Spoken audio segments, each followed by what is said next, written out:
ஒவ்வொரு மாதமும் 1 கோடிக்கும் அதிகமான பார்வையாளர்களை சென்று சேரும் பேசு தமிழா பேசு சேனலில் உங்கள் நிறுவனத்தை விளம்பரப்படுத்த வேண்டுமா? திரையில் தெரியும் எண்ணை இப்போதே தொடர்பு கொள்ளுங்கள்.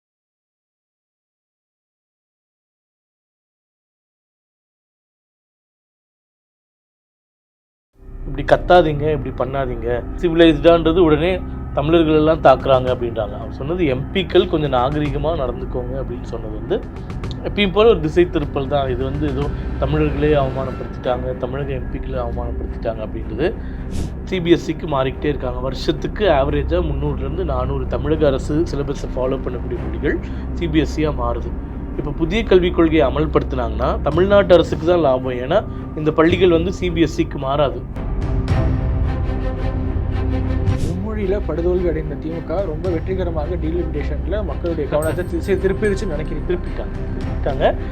இது காமன்வெல்த் ப்ராப்ளம் இல்லை அப்படின்ட்டு மும்மொழி என்பது ஒரு மாதிரி உண்மையிலே மும்மொழியை விட டீலிமிட்டேஷன் விஷயம் 90% மக்களுக்கு அது என்னன்னு இப்போ வரைக்கும் தெரியல.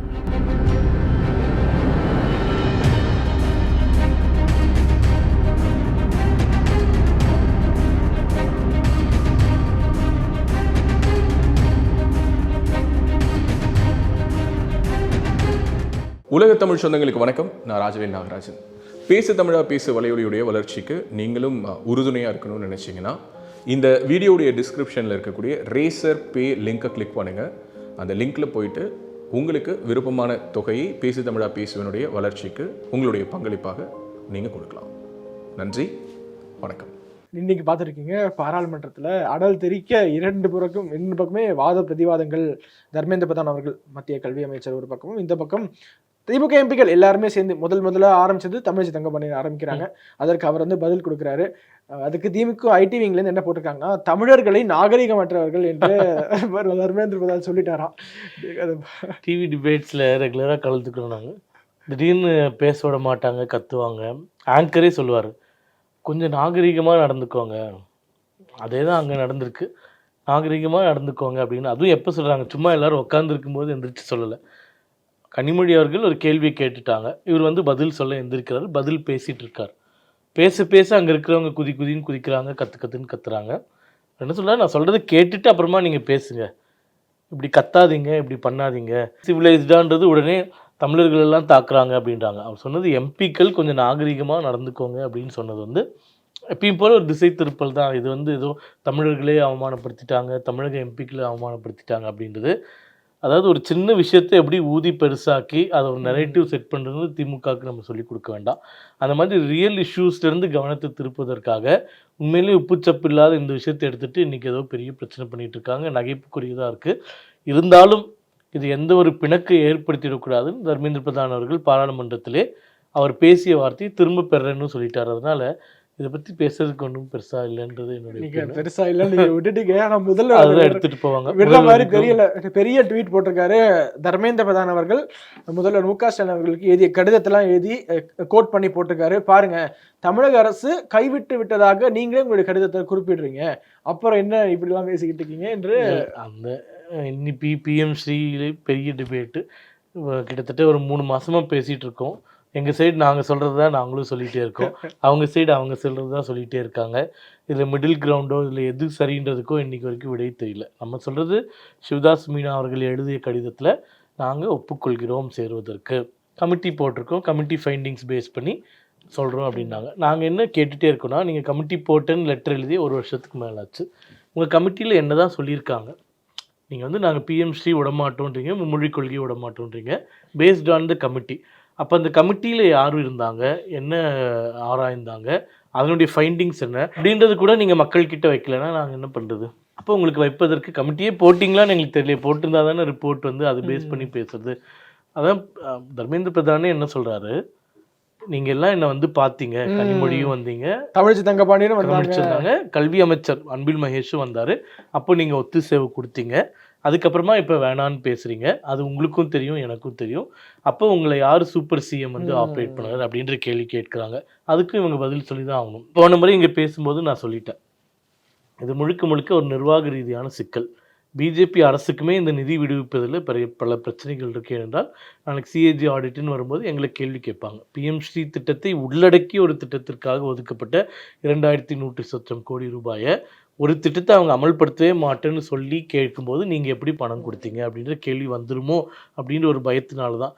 அதுக்கு காரணமும் இவங்க அதிகாரிகள் கடந்த முறை இந்த ரிவ்யூ மீட்டிங்ஸில் பிஎம்சியும் நாங்கள் ஒத்துக்கிறோன்னு சொல்லிட்டு அந்த ஸ்கூலுக்கு உண்டான நிதியும் சேர்த்து 2,200 கோடியாக வாங்கினதுனால தான் பிரச்சனை. இவங்க தெளிவாக பிஎம்சியை நாங்கள் ஒத்துக்கவே மாட்டோம்னு முதல்ல ஒரு போல்டு ஸ்டாண்ட் எடுத்திருந்தாங்கன்னா அந்த சமகிரக சிக்ஷா அபியானில் பிஎம்சி காம்பனண்ட்டுக்கு வர வேண்டிய கிட்டத்தட்ட ஒரு 500-600 கோடி ரூபாய் நீங்களாக 1,500 கோடி ரூபாய் வந்திருக்கும். இவங்க சொல்லக்கூடிய அந்த சம்பளம் கொடுக்க வேண்டிய மற்ற அடிப்படை விஷயங்களுக்கு அதை செலவு பண்ணியிருக்கலாம். கம்பைன்டு ஸ்கீமில் ஒரு விஷயத்த பண்ண மாட்டேன் அப்படின்னு சொல்கிறதுனால தான் இப்போ பிரச்சனை வருது. தர்மேந்திர பிரதான் அவர்கள் சொல்லியிருக்கார், நாங்கள் வந்து ஆராய்ஞ்சிட்ருக்கோம், மாநில அரசு கூட பேச்சுவார்த்தை நடத்திட்டு தான் இருக்கோம், இதுக்கு ஏதாச்சும் ஒரு தீர்வை ஏற்படுத்துகிறோம் அப்படின்னு சொல்லியிருக்கார். நிச்சயமாக தீர்வு வரதான் போகுது. ஆனால் இதன் மூலமாக மக்களுக்கு வந்து டிஎம்கேவோட ஹிப்போக்ரஸி வெளியே தெரிஞ்சிருக்கு. அதாவது மும்மொழி கொள்கையாகட்டும், அவங்க நடத்தக்கூடிய பள்ளிகள், அவங்க பிள்ளைகள் படிக்கக்கூடிய பள்ளிகள்லாம் மும்மொழி இருக்குது, அவங்க பிள்ளைகள் படிக்கிறாங்க. ஆனால் அரசாங்க பள்ளிக்கூடத்தில் இருக்கக்கூடியவர்கள் மட்டும் 2 மொழி தான் படிக்கணும் அப்படின்றது இந்த கையெழுத்து இயக்கத்துக்கு வந்திருக்கக்கூடிய ஆதரவுமே வந்து அதை தான் காட்டுது. அதனால கையெழுத்து இயக்கத்துக்கு நீங்கள் சொன்னதுனால கேட்குறேன், நீங்கள் எவ்வளோ நாளாக இப்போ கையெழுத்து இயக்கம் நடத்திட்டு இருக்கீங்க? அதான் 1 வாரம் ஆயிடுச்சு. இப்போ எப்படி இருக்குது வரவேற்பு மக்கள்? நல்ல வரவேற்பு. நானே பல இடங்களில் போய் பேசும்போது என்னோட ஃபைண்டிங் என்னன்னா, முக்கால்வாசி மக்களுக்கு இப்படி ஒரு இஷ்யூ இருக்கிறதே தெரியல. Not aware. அப்போ நாங்கள் இது ஒரு வாய்ப்பாக எடுத்துகிட்டு சொல்கிறோம், இந்த மாதிரி கவர்மெண்ட் ஸ்கூலில் எப்படிமா, ப்ரைவேட் ஸ்கூலில் எப்படிமா, ப்ரைவேட் ஸ்கூலில் கொடுக்குறத கவர்மெண்ட் ஸ்கூலில் கொடுங்கன்னு நாங்கள் கேட்குறோம். அவங்க ஒத்துக்க மாட்டேங்கிறாங்க. எக்ஸ்ட்ராவாக ஒரு மொழியை கற்றுக்க சொல்கிறோம். அது ஹிந்தின்றதெல்லாம் கிடையாது, ஹிந்தி வேணாலும் கற்றுக்கலாம், தெலுங்கு மலையாளம் வேணாலும் கற்றுக்கலாம்.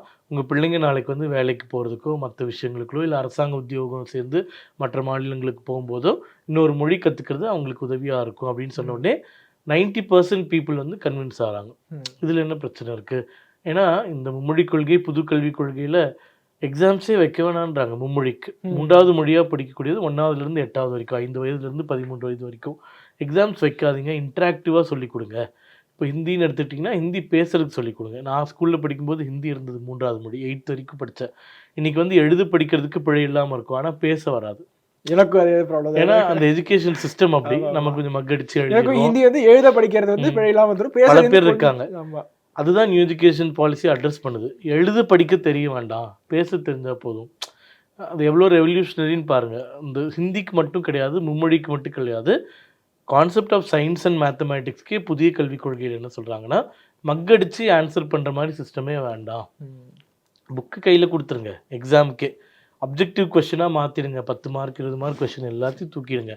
நீட் கொஷின் பேப்பர் மாதிரி 100 கொஷின்ஸு 1 மார்க்கு சாய்ஸஸோடு இருக்கும். ஓப்பன் புக் எக்ஸாம்ஸு நீங்கள் வந்து ரெஃபர் பண்ணி ஆன்சர் பண்ணிக்கலாம். அப்போது அந்த பாடத்தை புரிஞ்சு படிக்கிறவங்களால தான் அந்த கேள்வியை படித்தோடனே அந்த கேள்விக்கான பதிலை எங்கே போய் தேடணும்னு தெரியும். இதனால நம்ம வந்து மக்கடிச்சு படிக்கிறது தவறு என்று சொல்லிட்டு இருக்கோம். அதுக்கு ஒரு சொல்யூஷனாக ஒரு கல்வி வரும்போது அதை எதிர்ப்பதில் பாயிண்டே இல்லை. ஆமாம், நிச்சயமாக. அதனால் இவங்க வந்து நான் தான் சொல்கிறேனே, சிபிஎஸ்சி பள்ளிகளில் முழுவதுமாக புதிய கல்விக் கொள்கையை அமல்படுத்திட்டாங்க. இன்றைக்கி பல பள்ளிகள் சிபிஎஸ்சியாக மாறிடுச்சு. 5 ஆண்டுகளுக்கு முன்னாடி 800 பள்ளிகள் தான் இருந்தது, இன்றைக்கி 3000 பள்ளிக்கூடங்கள் இருக்குன்றாங்க. இப்போ இது இன்னும் ஜாஸ்தியாகிட்டு தான் இருக்குது. தமிழக சிலபஸ்லேருந்து சிபிஎஸ்சிக்கு மாறிக்கிட்டே இருக்காங்க. வருஷத்துக்கு ஆவரேஜாக 300லேருந்து 400 தமிழக அரசு சிலபஸை ஃபாலோ பண்ணக்கூடிய பள்ளிகள் சிபிஎஸ்சியாக மாறுது. இப்போ புதிய கல்விக் கொள்கையை அமல்படுத்தினாங்கன்னா தமிழ்நாட்டு அரசுக்கு தான் லாபம். ஏன்னா இந்த பள்ளிகள் வந்து சிபிஎஸ்சிக்கு மாறாது. அந்த வசதிகள் எல்லாம் நீங்கள் கொண்டு வந்துட்டிங்கன்னா மெட்ரிகுலேஷன் சிலபஸ்லேயே கண்டினியூ ஆகும். நீங்கள் முரண்டு பிடிக்கும்போது என்ன ஆகும்னா, மெட்ரிகுலேஷன் ஸ்கூலெல்லாம் சிபிஎஸ்சி ஸ்கூலாக மாறும். ஒரு பிரச்சனை என்னென்னா, பணக்காரர்களுக்கு மட்டுமே இந்த புதிய கல்விக் கொள்கையினுடைய அம்சங்கள் எல்லாம் கிடைக்கும். ஏன்னா தனியார் பள்ளிகளில் படித்து ஃபீஸ் கட்டி படிச்சிடுறாங்க. அரசாங்க பள்ளிகளும் எய்டட் ஸ்கூல்ஸ்லேயும் இந்த பிரச்சனை இருந்துகிட்டே தான் இருக்கும், தரம் குறைவாகவே தான் இருக்கும். அது நம்ம பண்ணுறதுக்கு ஒரு வழி இல்லை. அதனால் அரசியல் பண்ணாமல் இருக்கணும் அப்படின்றது தான் நம்மளுடைய கோரிக்கை மாணவர்களுடைய எதிர்காலத்தில். இப்போ இந்த மார்ச் 14ஆம் தேதி தமிழக பட்ஜெட் தாக்கல் பண்ணியிருக்காங்க. அகெயின் இதே பிரச்சனை வரும் அவங்களுக்கு. அதிகமான காசு நாங்கள் வந்து சம்பளத்துக்கும் ஓய்வூதியத்துக்கும் கொடுத்துட்றோம், அதனால எங்களுக்கு திரும்ப பிரச்சனை இல்லைங்கிறீங்க. உங்களுடைய எதிர்பார்ப்பு என்ன? குறைந்தபட்சமாக இப்படி பண்ணால் நல்லா இருக்கும் தமிழக பட்ஜெட்டில் என்று. இல்லை, இவங்க புதுசாக எதுவுமே பண்ண வேண்டாம். பிடிஆர் தியாகராஜன் அவர்கள் வந்து நிதி அமைச்சராக இருக்கும்போது 2-3 விஷயங்கள் சொன்னார். டாஸ்மாகில் வந்து 20,000 கோடி வந்து எங்கே போகுதுன்னே தெரில அப்படின்னார். அப்போ லீக்கேஜஸ், பத்திரப்பதிவுத்துறையில் அதே மாதிரி லீக்கேஜஸில் 50,000 கோடி எங்கே போகுதுன்னே தெரிலன்னார். இந்த 50,000 20,000 வந்துருச்சுனாலே 70,000 கோடி. டாஸ்மாக்லேருந்து உங்களுக்கு 50,000 கோடி வருமானம் வருதுன்னா, குறைந்தபட்சம் அதை வெறி பிடித்தவர்களாட்ட ப்ரமோட் பண்ணாமல் கடைகளை குறைக்கிறது, நேரத்தை குறைக்கிறது, மக்களை வந்து அந்த அடிக்ஷன் ஆகிறத குறைக்கிறது, இந்த மாதிரி விஷயங்கள்லாம் கான்சென்ட்ரேட் பண்ணலாம். அப்போது இந்த பட்ஜெட்டில் நான் எதிர்பார்க்குறது, பிடிஆர் அவர்கள் 2 ஆண்டுகளுக்கு முன்னாடி சொன்ன டாஸ்மாக் லீக்கேஜும் பத்திரப்பதிவு லீக்கேஜும் தடுப்பதற்கு ஏதாச்சும் ஒரு வழி இருக்கா? 3வது கனிம வளங்கள்னால மிகப்பெரிய லாஸ் நம்மளுக்கு நடக்குது. சமீபத்தில் கூட சிபிஐ வழக்கு பதிவுப்பட்டது 5000 கோடி வருவாய் இழப்புன்னு சொல்லிட்டு. அதனால இந்த 3 விஷயங்கள்லையும் ஏதாச்சும் உண்மையிலேயே அவர்கள் அக்கறையோடு எடுக்கிறார்களான்றதை நான் பொறுத்திருந்து பார்ப்பேன். இந்த கடன் லிமிட் என்று சொல்லியிருக்கோம். சமீபத்தில் அண்ணாமலை கூட ஒரு ட்வீட் ஒன்று போட்டிருந்தாரு. 9,50,000 கோடி எக்ஸ்பெக்ட் பண்றோம் இந்த நிதியாண்டுல. இது ஒரு காமன் மேனை எப்படி அஃபெக்ட் பண்ணுன்னு ஒரு லைன் நீங்க சொன்னா நல்லா இருக்கும் நினைக்கிறேன். இல்லை, கேபிட்டல் எக்ஸ்பெண்டிச்சரே இல்லாமல் போயிடுச்சு. அதுதான் நம்மளுக்கு பிரச்சனை. இப்போ நீங்கள் இவ்வளோ கடன் வாங்கினதுல ஏதாச்சும் கேபிட்டல் எக்ஸ்பெண்டிச்சர் புஷ் பண்ணியிருக்கீங்களான்னு பார்த்தீங்கன்னா கிடையாது. அதுதான் இப்போ பிரச்சனையே. ரேவந்த் ரெட்டி வந்து 1000 ரூபா கொடுக்குறோம், நிவாரணம் கொடுக்குறோம், அது கொடுக்குறோம், காசு போயிடுது. ரேவந்த் ரெட்டி 2 நாள் முன்னாடி ராஜ்தீப் சர்தேசாய் கிட்ட பேசினாரு. எனக்கு 500 கோடி தான் கேபிட்டல் எக்ஸ்பெண்டிச்சருக்கே கிடைக்குது, 35,000 கோடியில் சேலரிஸ்க்கு இவ்வளோ போயிடுது, பென்ஷனுக்கு இவ்வளோ போயிடுது, மற்ற விஷயங்களுக்கு இவ்வளோ போயிடுது. அப்போது எல்லா கட்சிகளும் சேர்ந்து உக்காந்து இந்த ரேவடி கல்ச்சர், அதாவது இலவசம் ஃப்ரீபீஸ் கொடுக்குற கல்ச்சரை இல்லாமல் இருக்கிறதுக்கு நம்ம ஒரு கன்சென்சஸ் கிரியேட் பண்ணும் அப்படின்னு காங்கிரஸினுடைய முதல் மந்திரியே சொல்கிறார். இப்போ அந்த பட்ஜெட்டு அந்த மாநிலத்தினுடைய நிதி நிலைமை எப்படி இருக்கோ அந்த அளவுக்கு மோசமாக தான் தமிழ்நாட்டு நிலைமையும் இருக்குது. ஆனால் பிஜேபி ஆளக்கூடிய குஜராத் மாதிரி மாநிலத்தில் சர்ப்ளஸ் பட்ஜெட் இன்றைக்கும் ப்ரெசென்ட் பண்ணிட்டு இருக்காங்க. இந்த மாதிரி இலவசங்கள் கொடுக்காமலே மது மூலமாக வருவாய் இல்லாமலே இலவசங்கள் கொடுக்காமலே அவங்க வந்து சர்ப்ளஸ் பட்ஜெட்டு கொடுத்துட்டு இருக்காங்க. சொன்னீங்க இல்லையா, எதிர்கட்சிகள் நிறைய இலவசங்கள் எழுதி தெளிக்கிறதுனால பாஜகவிற்கும் அந்த ஒரு நிர்பந்தம் வந்துருச்சதான். அது at the end of the day நாட்டினுடைய வளர்ச்சிக்கு அது எந்த விதமான பாதிப்பு ஏற்படும்? அதாவது ஃபர்ஸ்ட் விஷயம், மற்ற கட்சிகள் எல்லாம் இதை ஃபாலோ பண்ணும்போது பிஜேபி அது ஃபாலோ பண்ணாமலே இருக்கணும் அப்படின்னு சொல்றது கஷ்டமான ஒரு விஷயம். ஏன்னா அரசியல் களம்னு வரும்போது அவங்க கேம்லேயே நிறைய டைம் வந்து வீழ்த்த வேண்டியது அவசியமாக இருக்குது. ஆனால் நாங்கள் மட்டும்தான் சொல்கிறோம், நீங்கள் எல்லாரும் டேபிளுக்கு வந்து வேண்டான்ற ஒரு முடிவு எடுத்தீங்கன்னா அது ஆதரிக்கக்கூடிய முதல் கட்சியாக நாங்கள் இருப்பதற்கு தயாராக இருக்கோன்றது முதல்ல சொல்லிட்டோம். 2வது, பொதுவாகவே பிஜேபியும் மற்ற கட்சிகள் மாதிரி இலவசங்கள் கொடுக்குது அப்படின்றத நான் நம்பலை. ஏன்னா உதாரணமாக இப்போ டெல்லியில் சமீபத்தில் தேர்தல் நடந்தது. மின்சாரத்தை பற்றி வாக்குறுதிகள் என்னென்னா, கெஜ்ரிவால் வந்து 300 யூனிட் இலவச மின்சாரம் அப்படின்னு வாக்குறுதி கொடுத்தாரு. காங்கிரஸ் கட்சி வந்து 400 யூனிட் இலவச மின்சாரம்னு வாக்குறுதி கொடுத்தது. பிஜேபியோட வாக்குறுதி என்னன்னா, அனைத்து வீடுகள்லையும் அந்த சூரிய கர் திட்டம் மூலமாக இலவசமாக சோலார் பவர் இதை வந்து இன்ஸ்டால் பண்ணி கொடுத்துருவோம். அதன் மூலமாக வரக்கூடிய எலக்ட்ரிசிட்டி உங்கள் வீட்டுக்கு தேவையானதாக இருக்கும். அதனால் நாங்கள் இலவச மின்சாரம் கொடுக்க மாட்டோம், ஆனால் இலவசமாக சோலார் எக்யூப்மெண்ட்டு ஃபிக்ஸ் பண்ணி கொடுப்போம் உங்களுக்கு. ஏன்னா ஒரு வீட்டுக்கு ஆவரேஜாக ஒரு மிடில் கிளாஸ் லோவர் மிடில் கிளாஸ்னால் 300லேருந்து 400 யூனிட் தான் தேவைப்படுது. அந்த சோலார் எக்யூப்மெண்ட் ஃபிக்ஸ் பண்ணிட்டோம்னா அதிலே ஈஸியாக 500 யூனிட் வரைக்கும் உற்பத்தி ஆகிடுது. அப்போ அவங்க வீட்டுக்கு தேவையான மின்சார தேவையை அவங்களே பூர்த்தி பண்ணிக்கலாம். அப்போ நீங்கள் மின் கட்டணமே கட்ட வேண்டாம். ஏன்னா உங்கள் தேவையை நீங்கள் சோலார் மூலமாக பூர்த்தி பண்ணிக்கிறீங்க. இது மூலமாக நிறைய பெனிஃபிட்ஸு. இது வந்து க்ளீன் எனர்ஜி ஒன்று. 2வது, அரசாங்கத்துக்கான டிமாண்டும் குறையுது மற்ற சோர்ஸஸில் வரக்கூடிய மின்சாரம். அப்போது இது வந்து நீங்கள் ஃப்ரீன்னு சொல்வீங்களா ப்ராக்ரெசிவ்னு சொல்வீங்களா தெரியல. ஃப்ரீயாக இன்ஸ்டால் பண்ணி கொடுக்குறோம். ஆப்வியஸ்லி ஒரு 4000லேருந்து 5000 ரூபாய் ஒரு வீட்டுக்கு செலவு பண்ணுறோம். அது ஃப்ரீன்னு நீங்கள் வச்சுக்கிட்டா கூட லாங் ரன்ல பெனிஃபிட்ஸ் ஒரு 20 ஆண்டுகள் 30 ஆண்டுகள் ஒரு விதத்தில் கேபிட்டல் எக்ஸ்பெண்டிச்சர். ஸோ இந்த மாதிரி எங்கள் ப்ராமிசஸ் இருக்கும். அவங்க மாதிரி ரொம்ப பிளாங்கெட்டாக இருக்காது. இப்போ வந்து உதாரணமாக சொல்கிறேனே, இதே டெல்லி தேர்தலில் இலவச லேப்டாப்புன்னு நாங்கள் வந்து ஒரு வாக்குறுதி கொடுத்துருக்கோம். ஆனால் எல்லாருக்கும் சொல்ல, நாங்கள் பட்டியலின மாணவர்கள் பிலோ பாவர்ட்டி லைனில் இருக்கக்கூடிய மாணவர்களுக்கு மட்டும். அப்போது டார்கெட்டட் ரீச் இருக்கும் எங்களுது. இப்போ தமிழ்நாட்டில் இலவச டிவின்னு 2006 கருணாநிதி அவர்கள் கொண்டு வந்தார். அப்போ நான் வந்து ஸ்கூல் படிச்சுட்டு இருந்தேன். எனக்கே ஞாபகம் இருக்குது, காரில் வந்து இந்த டிவியை வாங்கிட்டு போனாங்க ரேஷன் ஷாப்ஸில். அப்போ இங்கே வந்து எல்லாருக்குமே மிடில் கிளாஸ்க்கும் ஒன்று தான், ரிச்சுக்கும் ஒன்று தான், புவருக்கும் ஒன்று தான். நீங்கள் வந்து டார்கெட்டட் பெனிஃபிஷரிஸ் அடையாமல் இருக்கீங்க. ஆனால் எங்கள் அரசாங்கங்கள் எல்லாமே நீங்கள் பார்த்தீங்கன்னா டார்கெட்டட் பெனிஃபிஷரிஸ். இப்போ மகாராஷ்டிராவில் பெண் உதவித்தொகை கொடுத்துட்ருக்கோம் இல்லையா, அந்த மகளிர் உதவித்தொகை கொடுத்துட்ருக்கோம் இல்லையா, அது ஆரம்பித்து 6வது மாதத்தில் கிட்டத்தட்ட 20 லட்சம் பேர் நாங்கள் லிஸ்ட்லேருந்து எடுத்தோம். ஏன் எடுத்தோன்னா அவங்க வந்து அப்பர் மிடில் கிளாஸாக இருக்கக்கூடியவர்கள். இப்போ தமிழ்நாட்டில் இருக்கிற மாதிரி நாங்கள் ஃபஸ்ட்டு ஒரு ஸ்ட்ரிக்டாக பண்ணுவோம்னு சொல்லிட்டு அப்புறம் ரிலாக்ஸ் பண்ணி எல்லாருக்கும் கொடுக்கறது கிடையாது.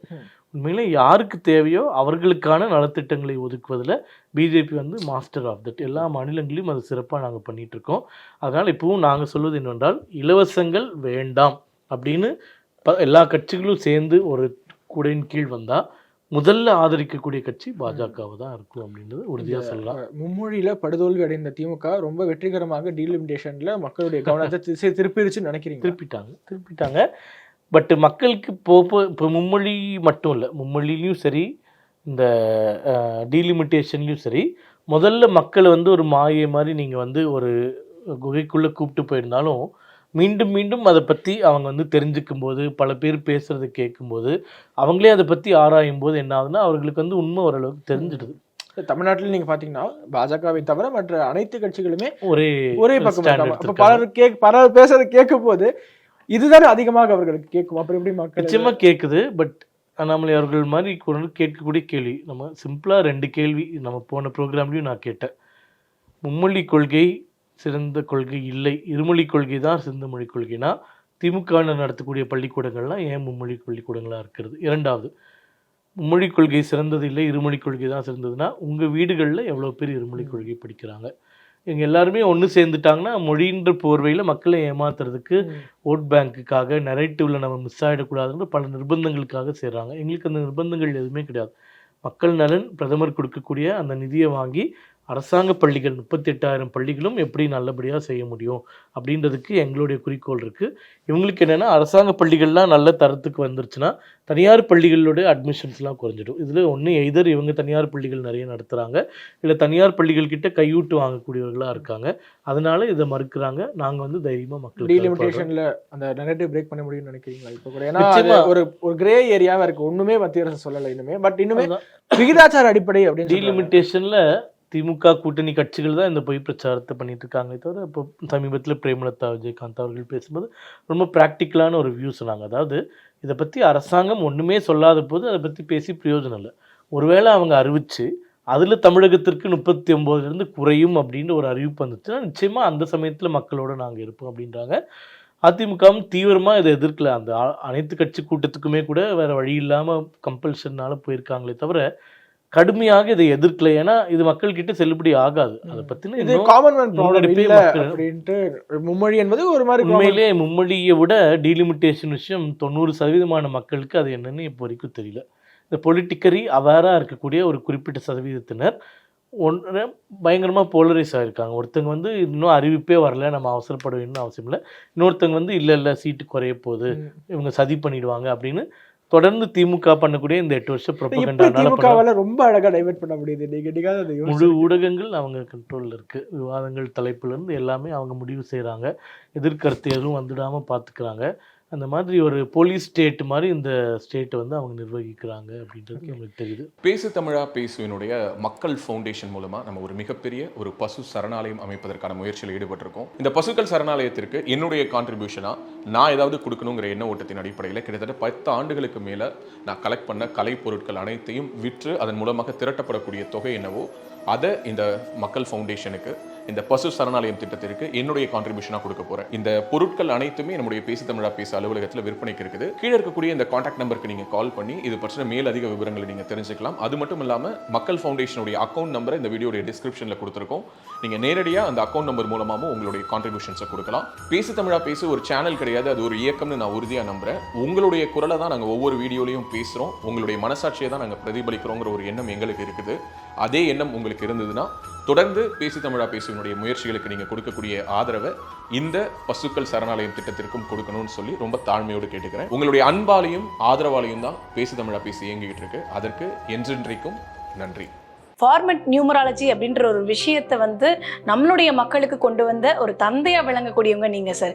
அந்த ஃபார்மெட் நியூமராலஜியில் உலக மக்களே வியந்து பார்க்கக்கூடிய அளவுக்கு ஒரு ரகசிய பொக்கிஷம் நான் வச்சிருக்கேன் அப்படின்னா எந்த விஷயத்தை எங்களுக்காக நீங்கள் சொல்லுவீங்க சார் பொக்கிஷமா? ஒரு ஃபேமிலி இருக்குது, அந்த ஃபேமிலிக்குள்ள இந்த நம்பர் கட்டாயம் இருந்தே ஆகணும். அந்த நம்பர் இல்லாமல் அந்த ஃபேமிலியில் யாருக்குன்னே ஒருவருக்கு அந்த கட்டாயம் இருக்கும். இந்த மாதிரி ஆன்மீகம் மற்றும் ஜோதிடம் சார்ந்த இன்னும் பல வீடியோக்கள் பார்க்கணுமா? மறக்காம திருவருள் டிவிக்கு சப்ஸ்கிரைப் பண்ணுங்க. திருவருள் டிவியுடைய சேனல் லிங்க் இந்த வீடியோடைய டிஸ்கிரிப்ஷன்ல இருக்கு.